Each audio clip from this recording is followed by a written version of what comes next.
Yeah, but with them constantly sweeping the area, our way out is completely blocked!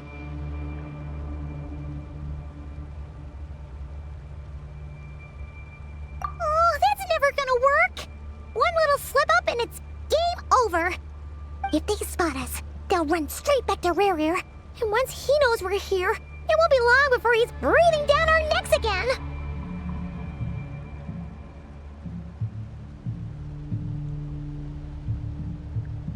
Oh, guess you're right. Alright, time to zip it.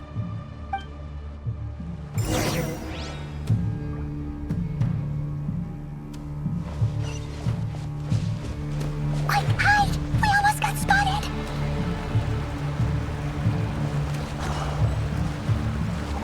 Phew, that was a close call.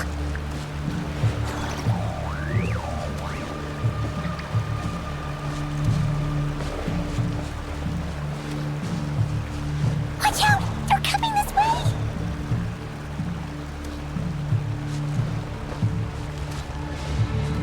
Keep going. We're nearly there. This is the final hurdle.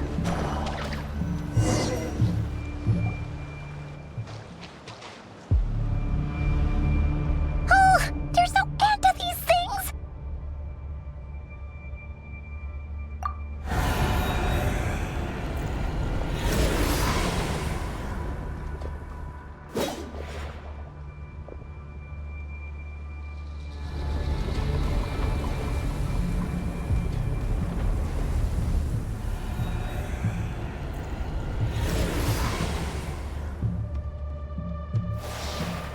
Fire. Fire? Wait, what's that smell? Oh no, there's a fire!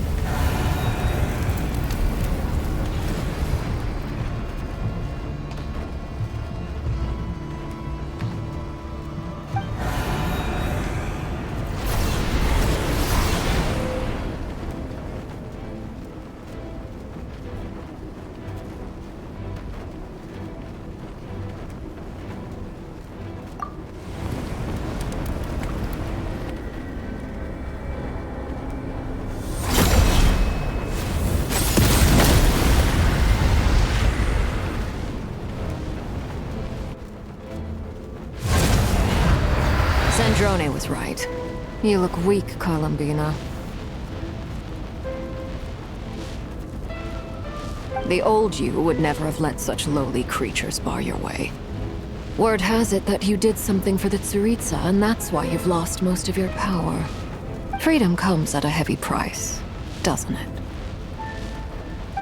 It's Arlecchino! You came! Hello again, Columbina.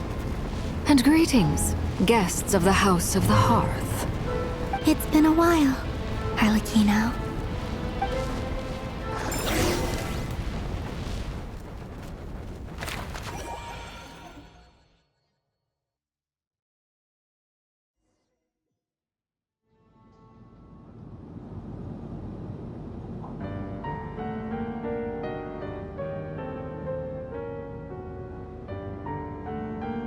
Stupid right here of stupid Solnari. Ugh, whatever. I've got all the data I need. Next time we meet, you're finished.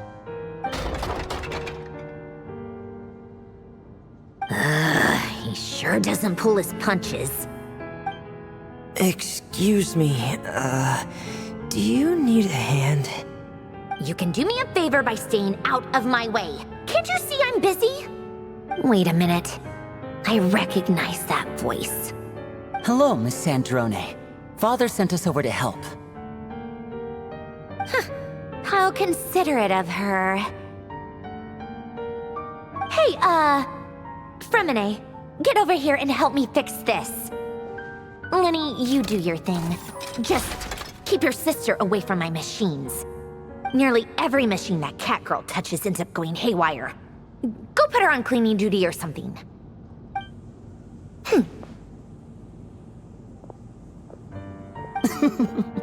Then let's start downstairs. Fremine, we'll leave this place to you. You've got it. Wait a second. Pretty sure there's still some tea in the cupboard. If you want some, you'll have to make it yourselves.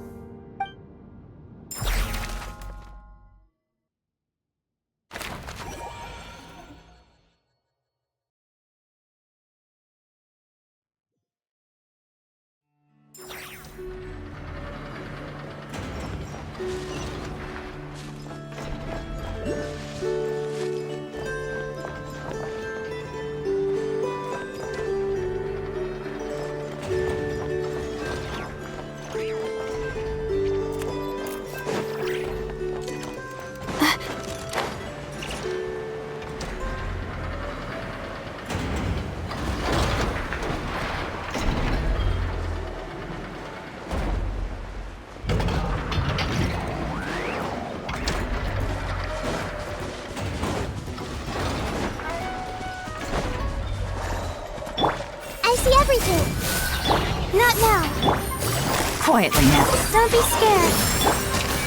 Sharing my knowledge.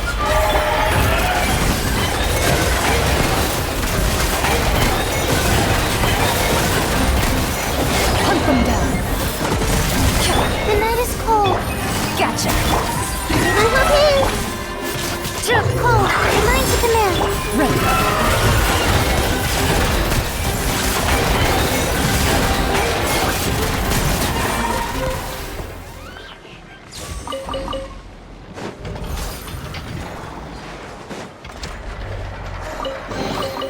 A stroke of good luck, and a very welcoming.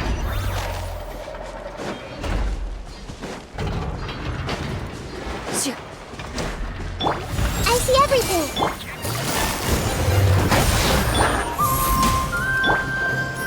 Make yourselves at home. Loaded.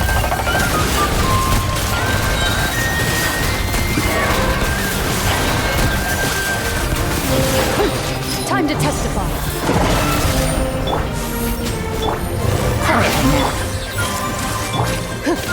Into the shadows.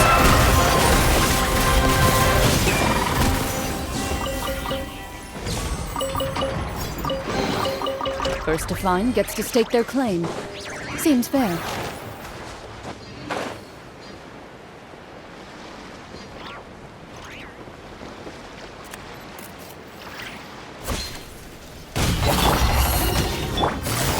Gotcha. Game's up. Fun's over. Don't be scared. Commit it to memory. Sharing my knowledge. Loaded.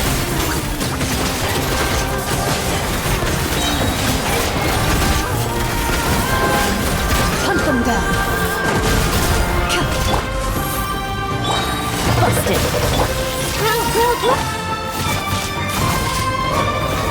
Stars, shine for me.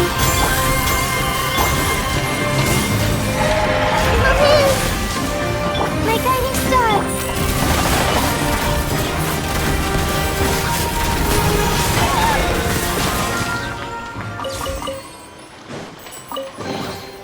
If these items are unclaimed, we may take them without controversy.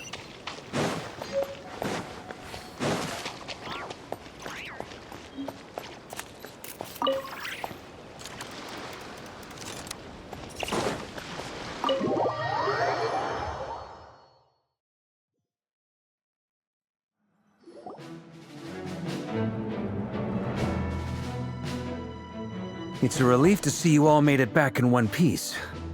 Huh? Feels like there's quite a few people missing. Where's Flint's and the others? And what about Nefer? I returned ahead of them. Flint is helping Ino and Anefa to set up the decoys and buy us some time. As for Miss Nefer... Boss is still wrapping things up on her end. She sent us back to fill you all in on the top secret intel we've been gathering. I see. Then let's get right into it. But first, who do we have here? You brought someone else in to help? Greetings. I was invited here to help as a longtime Tea Party companion of Columbina's. You may call me Arlecchino. Surely it can't be. Those eyes. Oh, where have I seen them before? Wait, of course. In those memories we just saw. The only Arlecchino I know is the fourth of the Fatui Harbingers. So either you share a pretty uncommon name, or you're more than just a tea party buddy. You're well informed, Grandmaster. A man from Mondstadt living all the way out here in Nodcry, and yet the people and affairs of Snezhnaya seem to hold a special place in your heart.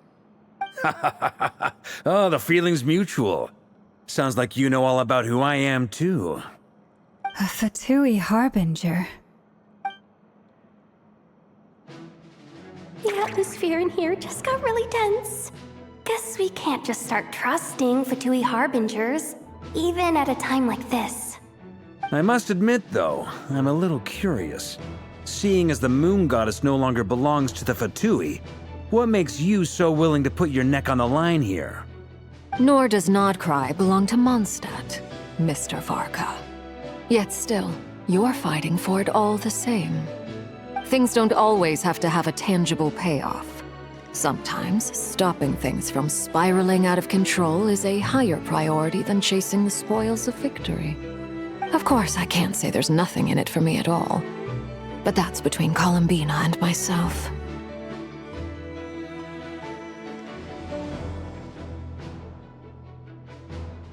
Forgive me, I don't mean to doubt you.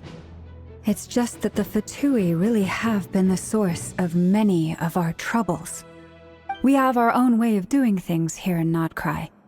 But ever since they arrived, the Fatui have treated us with nothing but hostility.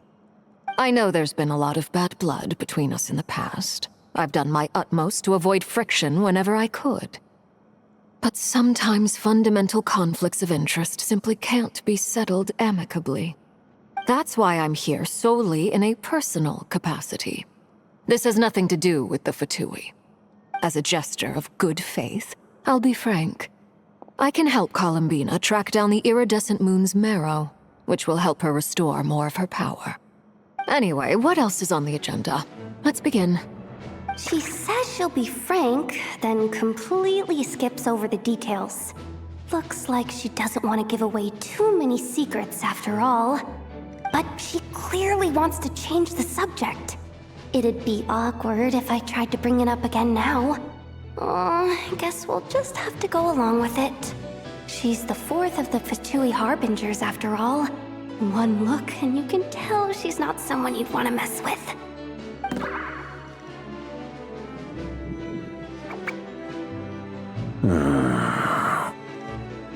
Well, since Miss Arlecchino sounds confident in her ability to handle that, we'll proceed to the next topic.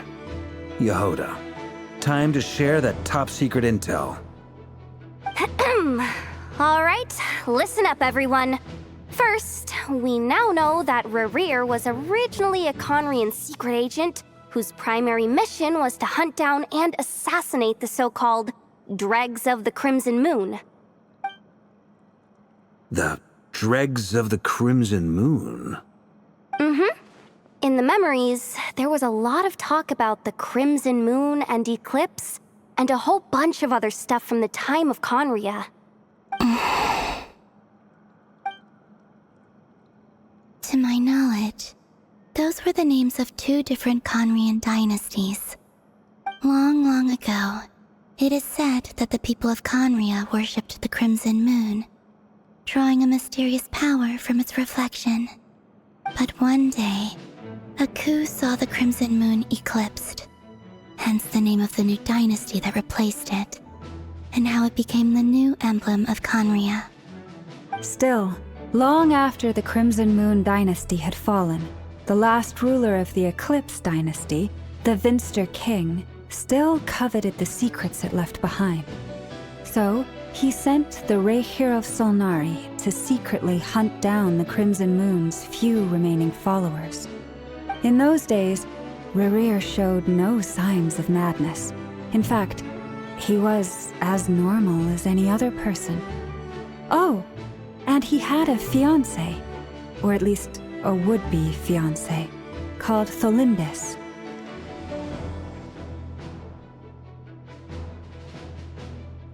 What's the matter?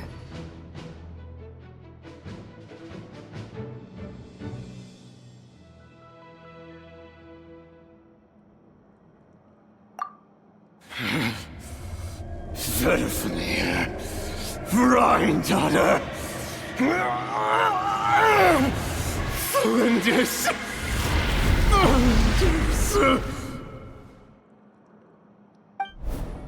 Interesting. Anything else? What about this would-be fiancée of his? Do we know anything about her? Well, she was a researcher at the Universitas Magistrorum, but it felt like she was hiding some kind of secret. Oh, and one more thing. For some reason, Rerir's fragment also contained some of Thelindis' memories, though only a very small portion. Well, no shortage of potential leads, I'll give you that. In any case, it sounds like we can conclude that while Thelindis was still around, Rerir appeared to be lucid and quite normal. Thelindis, it seems, must have been the one thing in this world that he couldn't let go of. Tell me though, were these pure-blood Conorians we're talking about here? Why do you need to know that? Hold on. If she was a pure-blood Conrian...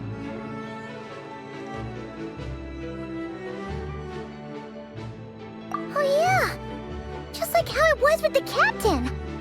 If we could somehow find her, do you think there's any chance Rerir might regain some of his sanity? It's possible, but it would take a miracle. We can't pin all our hopes on that. That merchant who Nefer knows, Dori Sangama Bay. Maybe we could hire her to look into it. All right then. Let's keep working in our separate teams.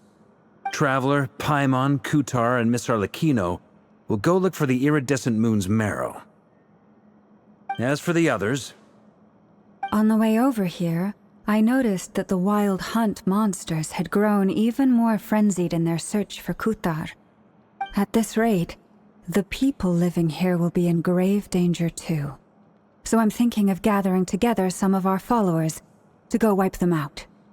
I'll head back to the curatorium and meet up with the boss. Feels good knowing we've all got something to be getting on with. Given that the Wild Hunt has been a lot more active lately, the Lightkeepers have likely begun their own operations too. If that is the case, someone will need to pass the news on to Flint's. I'll hold the fort for now, then discuss our next move with Flint's, Aino, and Anefa when they get back. All right then.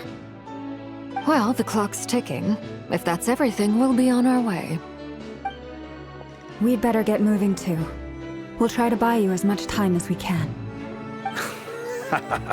Relax, just do your thing. I decided to call in some backup since things are getting so hairy. Our reinforcements should be here any minute now. Stay safe, everyone. Dismissed.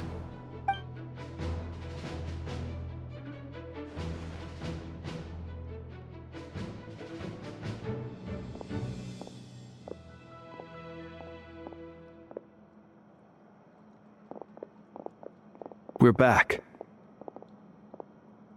Did we get here a little early? Or a little late? A tad late. The others have already set off. To summarize, our resident moon goddess has found us a new ally, and Boss Nefer has uncovered some promising info. Everything going smoothly on your end? Not great. I don't know how long we can stall them for. The decoys are getting taken out way faster than we imagined.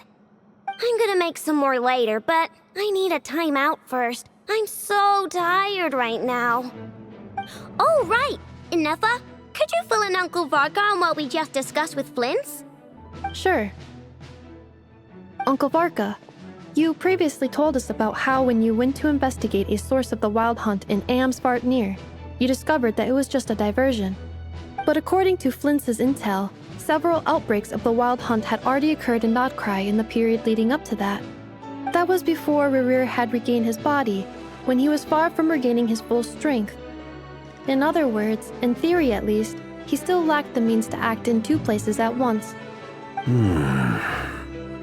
Flint's, with everything that's been happening, the Lightkeepers across Nodcry are rallying to fight back against the Wild Hunt.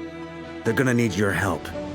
I know, I'm sure you're capable of coming up with something far more effective than decoys. But for now, you should stay here and get some rest. Ineffa and I will head back over to Amsfartnir to see if there's anything I missed. I told you Uncle Varka would say that, didn't I? A deal's a deal. Not a word about my snack intake for the next week. Database updated. Reliability of Aino's predictions increased. What does that mean? They were betting on how you'd respond after hearing their intel. It's the obvious choice, isn't it? That's hardly worth betting on. We already decided that Ineffa should go investigate the situation over at Amsfartnir on her own. You might as well stay here and keep watch. Someone needs to hang back and oversee our strategy meetings. And besides, you still haven't fully recovered from ambushing Rerir. So I've ended up with the easiest assignment. Well, I appreciate it, everyone. See you when you get back.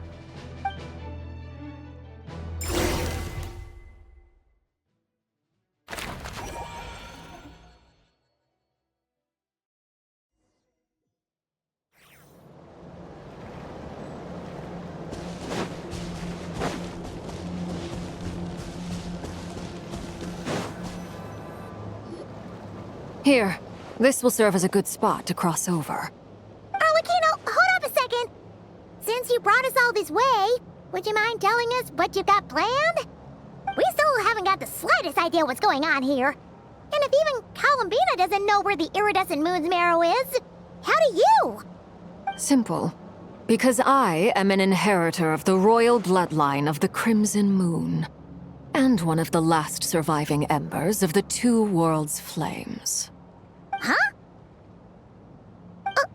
Are you serious? As in, you're a descendant of that Crimson Moon dynasty we were just talking about? The one from ancient Conria? Your surprise is understandable. I was also taken aback when I first learned of it. But the more I thought about it, the more I realized the signs had been there all along. When I was young, I discovered I could wield a very special kind of fire. It coursed like blood through my veins and smoldered away inside my nerves. What's more, whenever I experienced strong bursts of emotion or drew too deeply on this power, it was like some kind of presence within the fire would begin to gnaw away at me, consuming me from the inside out. Exactly. That is why my hands are like this, too. At first, I saw it only as a curse, but once I became a harbinger, the Jester apprised me of the truth. Together with my own investigations over the past few years, there are several things that I have gradually come to understand. For instance, take the so-called Crimson Moon. In truth, it is nothing more than the shattered remnants of the iridescent moon, fused with the abyss to prolong its lifespan.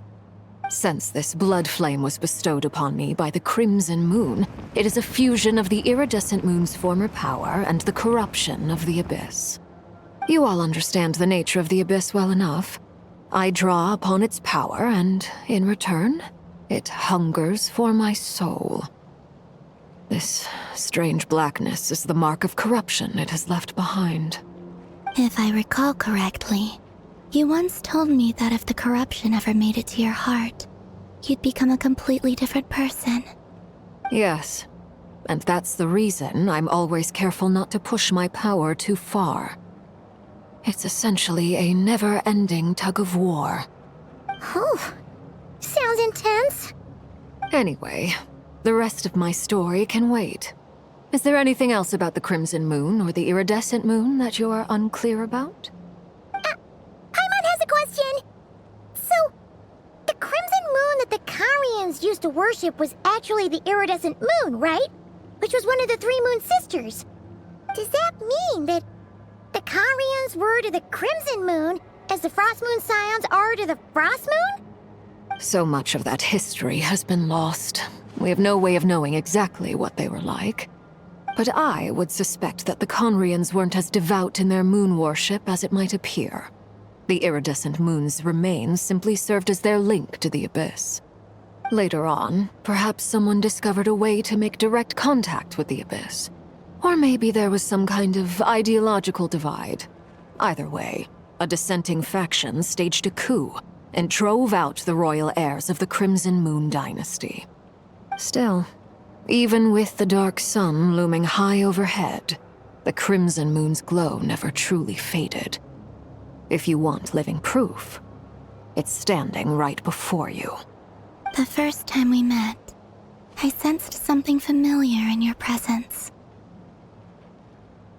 When I looked at you, I felt I could see that mysterious red moon in the corner of my eye. In your flames, I saw its broken image, surrounded by a strange black aura. Well, I appreciate that you kept it to yourself.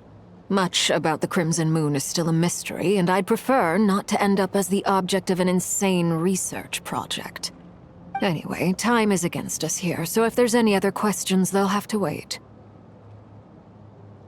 I just want to make sure I've got one thing straight. In her letter, Sandrone mentioned that since you are unable to contain the iridescent moon's marrow yourself, you intend to leave it in my custody. Correct? That's right. For now, it's the only way I can pay you back for your help. The iridescent moon is already part of who you are, so with its marrow in your possession, you'll be even more powerful than before. Deal. Then let's get started. Get what started? What does this place have to do with the Crimson Moon? When I first became a Harbinger, the Jester gave me a book called Parenheri, also known as Leobranto Innamorato. You should be able to buy a copy next time you're in Fontaine. It's a love story set in the Crimson Moon era, but setting aside the tangled romances of its characters, it also records a few interesting details. In the Crimson Moon era, or so the story goes, there was an orphanage that received children from beyond the bounds of this world, and subjected them to a peculiar induction ceremony. Beyond the bounds of this world? For real? And what kind of induction ceremony? The Crimson Moon sages looked beyond this world for beings with powers that surpassed the gods. But fearing they might lose control, they subjected these children to a process of refinement. They made these children crawl up a fireplace and kept asking them, "Have you died? Did you see it?" Until they finally admitted to having died and seen a crimson moon. The adults embraced the children who passed the ritual, telling them, "Within the fireplace, you have traversed the flames between two worlds. Here and now, you are born anew."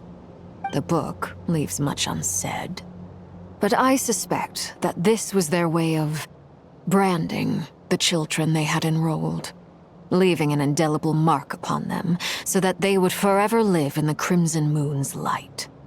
That explains why I can't sense the Crimson Moon's marrow in this world. It makes sense that it would be sealed in a special space that can only be accessed temporarily through some kind of ritual. But there's no fireplace here. Do you see a chimney anywhere? Oh, are we supposed to build it ourselves? Okay, fine. Paimon will go find some bricks. That won't be necessary. The fireplace is purely symbolic. The key to the ritual is crossing the flames between two worlds. In other words, the flames that burn within me. Those burned away by such flames leave behind a kind of ghostly afterimage in the world. In the days of Conria, people believed they could be used to bridge the gap between the two worlds of life and death. In short, I can open a passage to that space for you. That's the easy part. The catch is I'll need to stay on this side to keep the passage open, so I won't be able to come with you.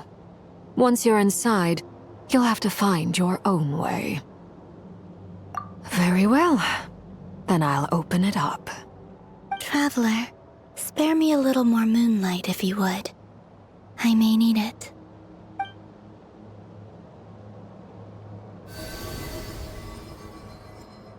Thank you. I feel like I've recovered some of my strength now.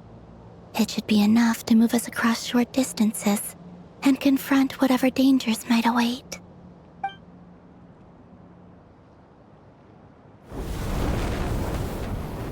Mistress of the seven hues of ages past, great mother of the present, crimson-clad sovereign of the two realms, by fire severed, by fire renewed, I offer myself now and beseech your descent.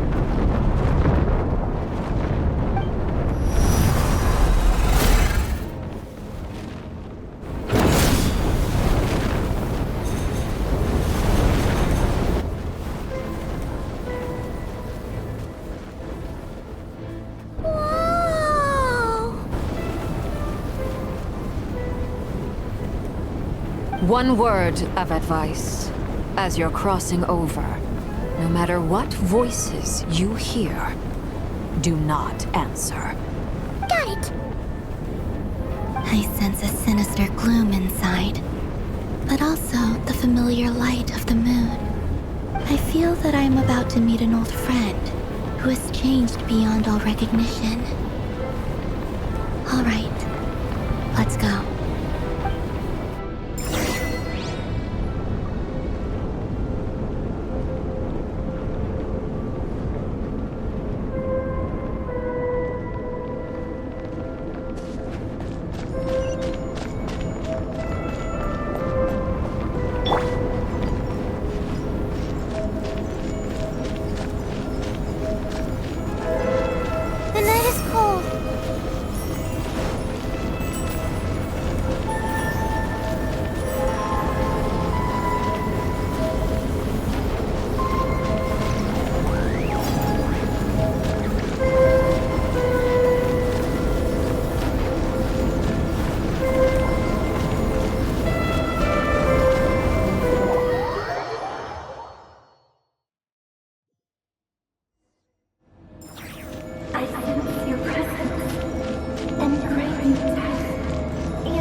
What a tragic sight.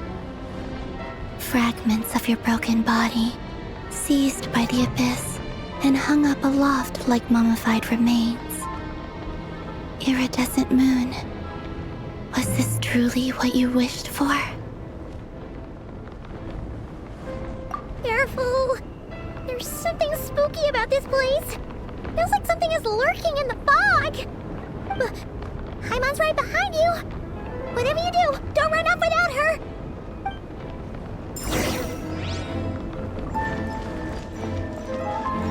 By the way, Columbina, didn't you tell us that the iridescent moon had shattered into pieces? The moon up there looks pretty whole to Paimon. How is that possible?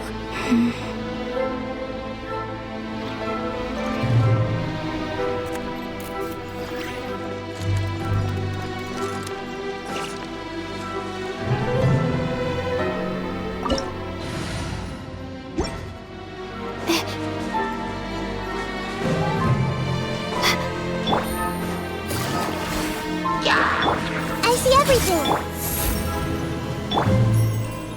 Ready.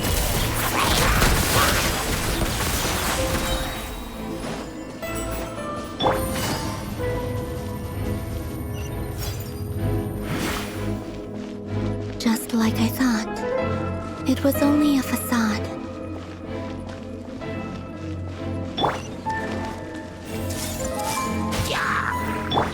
My guiding star. Gotcha. Into the shadows.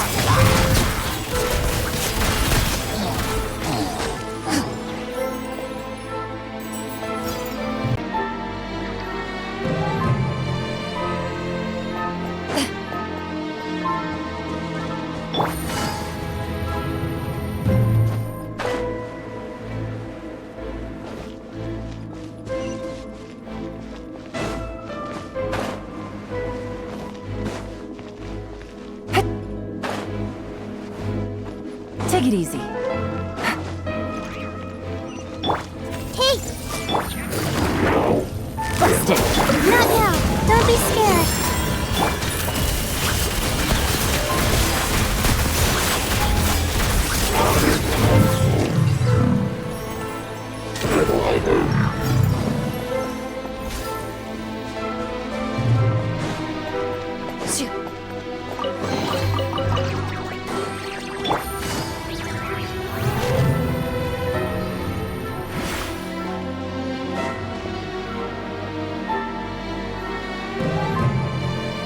Huh? Huh? For real? That's way too high! There's no way we'll be able to reach it! No. I'm not sensing anything up there. It's coming from under the mountain. Let's see... Ah!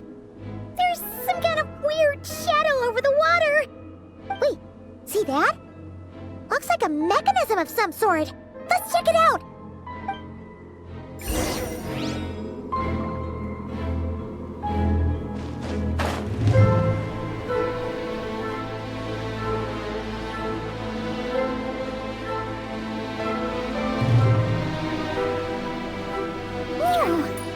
Looks like a device from the time of Karia.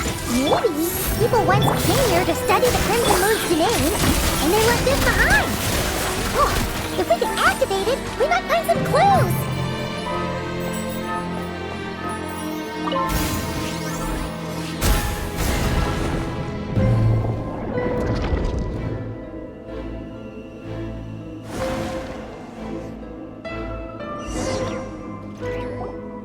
Hey, look at that! Now that the mechanism's running, the shadow in the water looks different. Do you think these mechanisms might be the key to unlocking the secret? Let's try to find more of them! Thalindis, we'll leave the rest of the research in your hands. We'll be heading back now. I hope this isn't ruining date night. Ugh. Mind your own business.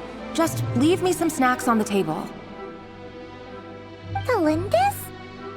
Is that Rear's girlfriend? How come we're hearing her voice here? Oh yeah! So, do you think she was studying this strange space all along? The Abyss has made this space extremely unstable. Maybe that's why some of the things she said and did were preserved here. Like echoes. Or after images. Whenever I see this view, it takes me back to a poem from my childhood. Waning moon, oh lifeless damsel, weeping on the mountain crest. Mourning still and wistful tone, her fragile soul now laid to rest. For me, of all people, to be here investigating the mysteries of the Crimson Moon space, is it a coincidence or something more?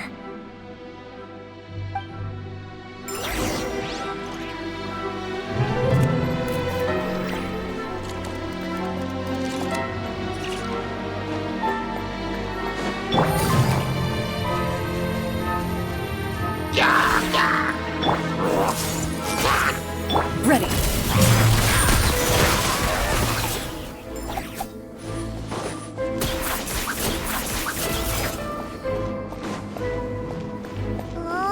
Looks like the Abyss has messed up this mechanism. We need to find a way to get it working again. Let's see if there are any other devices nearby.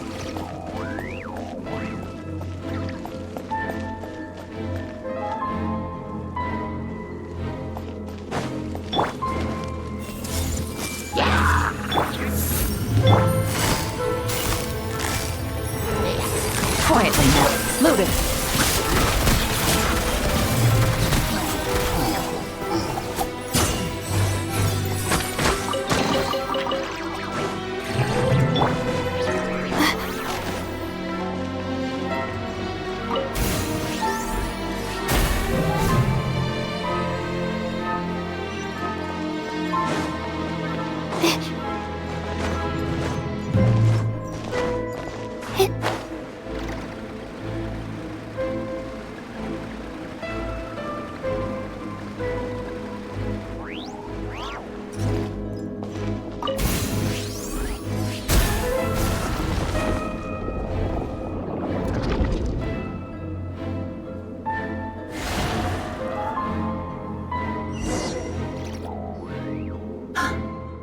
I see. So the moon marrow, or rather the power of the 3 moons, is the key to unlocking... If it really does exist, then maybe this madness can finally be put to an end.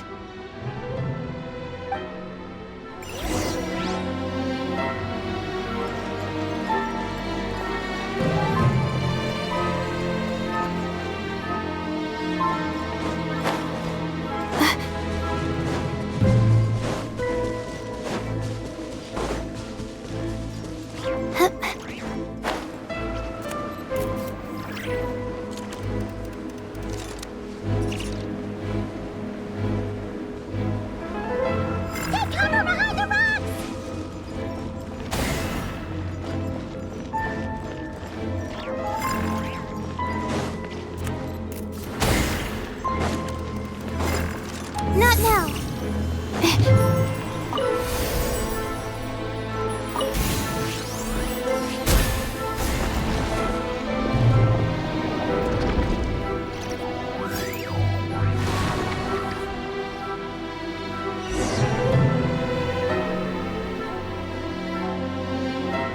With the Abyss inhibitors in place, I should be able to access the chamber with the moon marrow. Oh, Revier, with every step you take, you're drifting further from what you truly desire. But you're not the root of the problem. Ever since that outsider set foot in Conria, the Vinster King has sunken deeper into madness. If only I could get my hands on that outsider.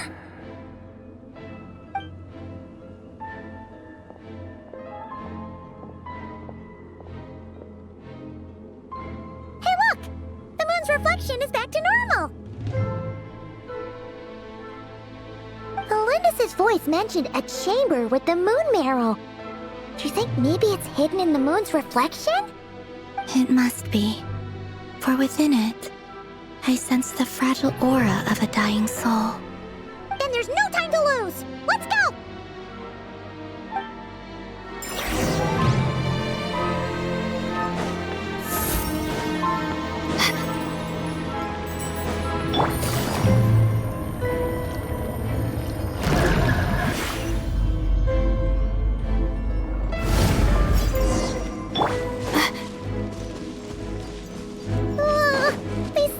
So creepy! Looks like we'll have to destroy them if we want to get to the iridescent moon's marrow.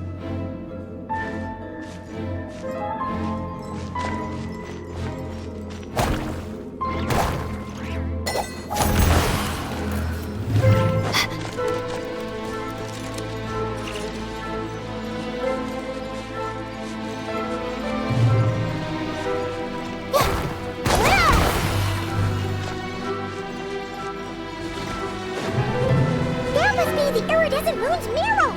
Oh, but we'll need to destroy these things before we can reach it!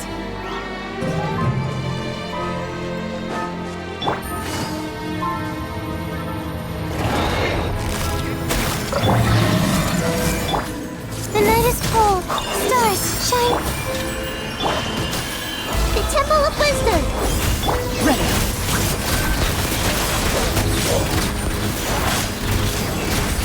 Time to testify! Shit!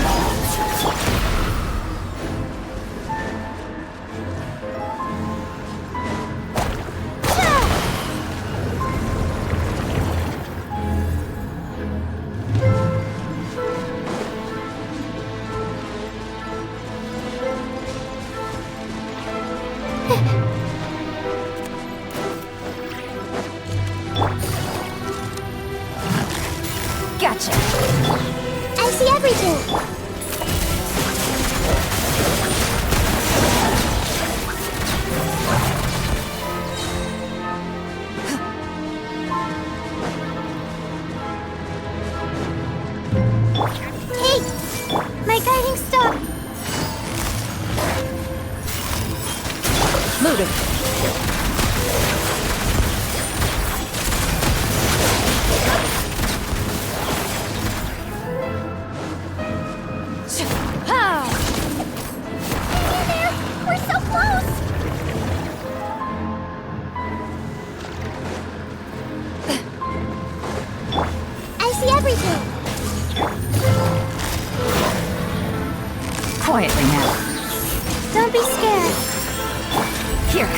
Detach! Into the shadows.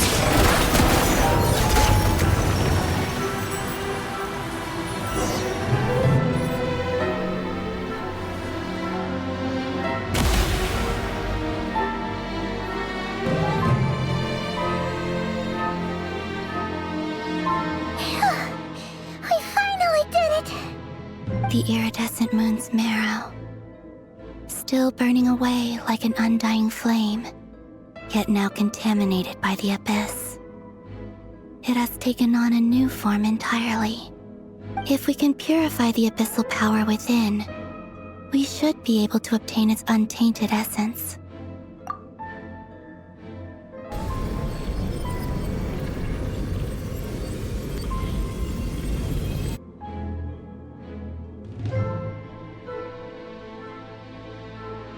It's so cold.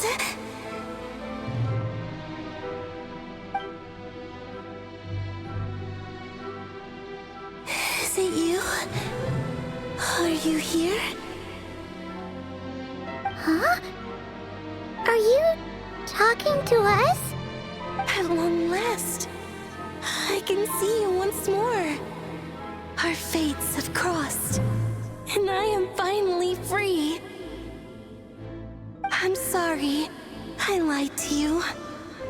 Even knowing what was to come, I still couldn't let go of the fear in my heart as death drew near.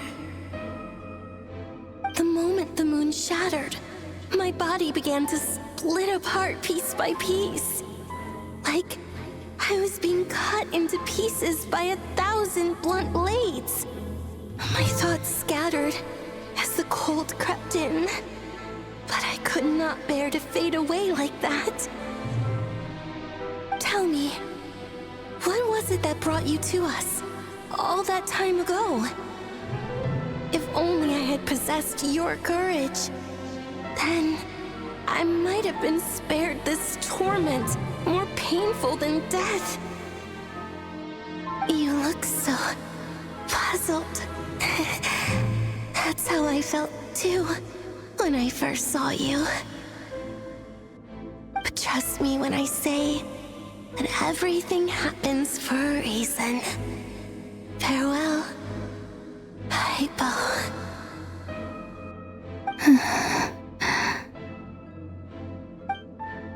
What was that all about?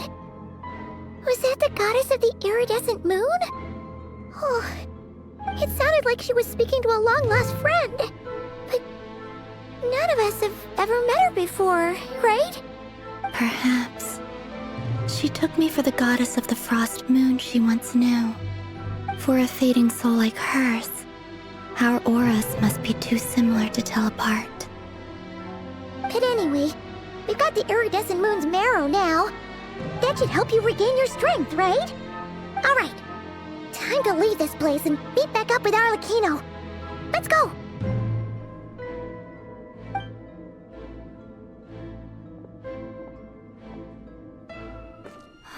That's odd. This place looks different than when we came in. Waning moon, Huh? oh lifeless damsel. Oh.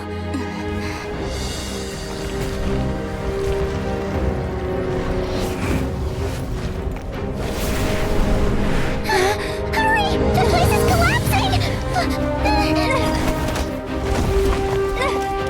It wants to trap us here. Who's it? The abyss? Now we've taken the moon marrow. All that's left here is a dark will. It will show us no mercy.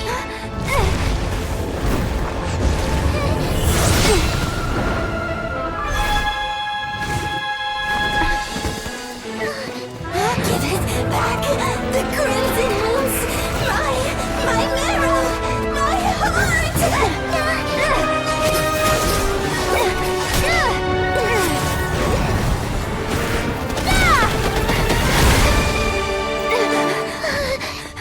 Finally!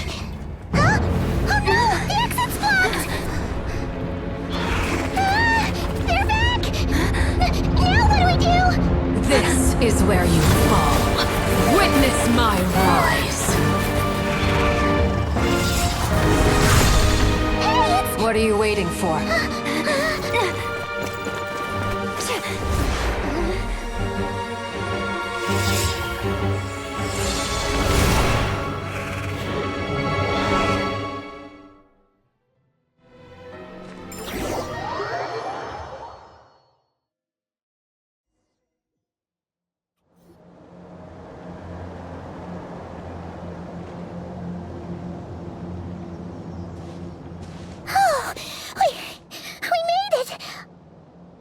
You, Arlecchino? Did you save us? Wait, your hands! They're... Oh, this? Don't worry. It's a small price to pay. The Abyss wanted to trap you inside, and I defied its will by bringing you out. No wonder it's a little angry. No. I have paid the price, albeit a small one, and it cannot be undone. My hands have already fused with the Abyss. Purification would simply destroy whatever's left of them. But surely... Oh, we're so sorry, Arlecchino. Paimon can't believe you'd make a sacrifice like this for us. As much as I'd like to call it a favor, the truth is I was simply holding up my end of the deal. Well, Columbina. Yes, you did your part. And as promised, I will leave the iridescent moon's marrow in your care. From this day forth, may the two worlds' flames burn ever more brightly.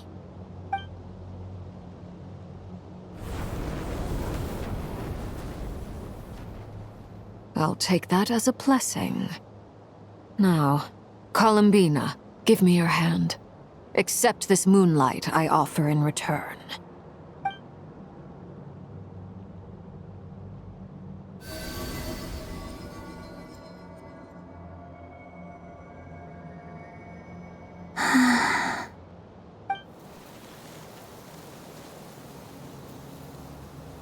Feeling stronger?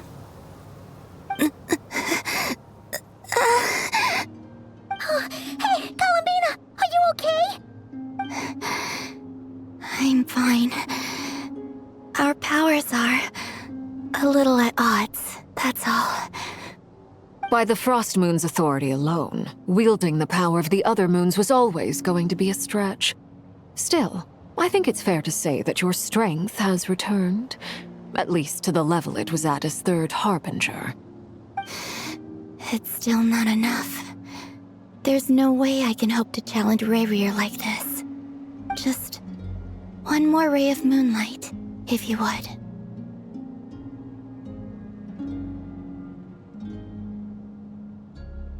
It's okay.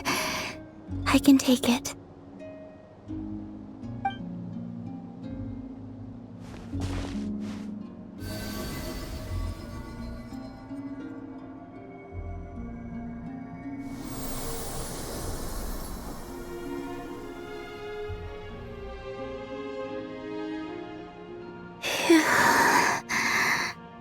How about now?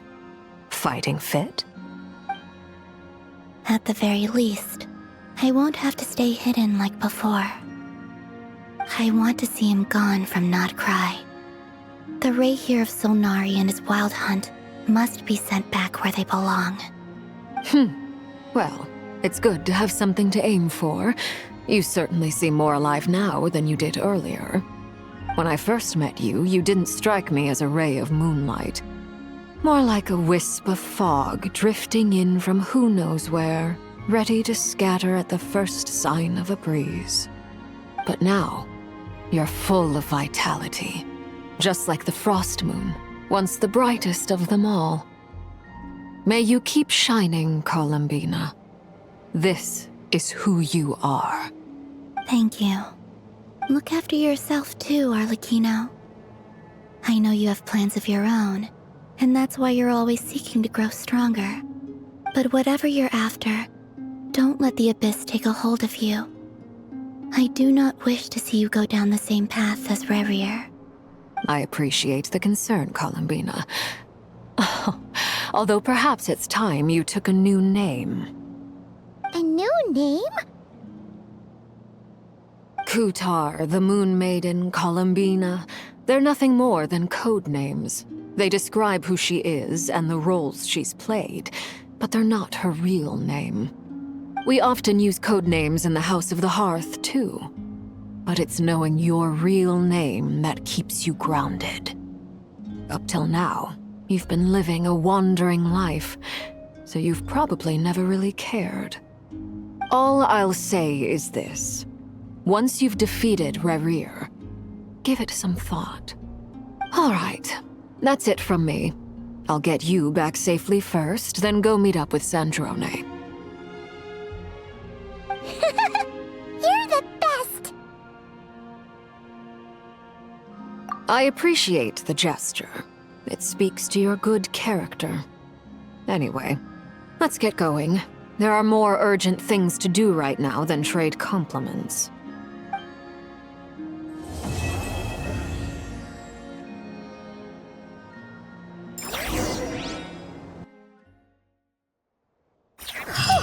It was a close call, but we got the iridescent moon's marrow and restored Columbina's strength, and that's all that matters. In other words, mission accomplished. Paimon wonders how everyone else is doing.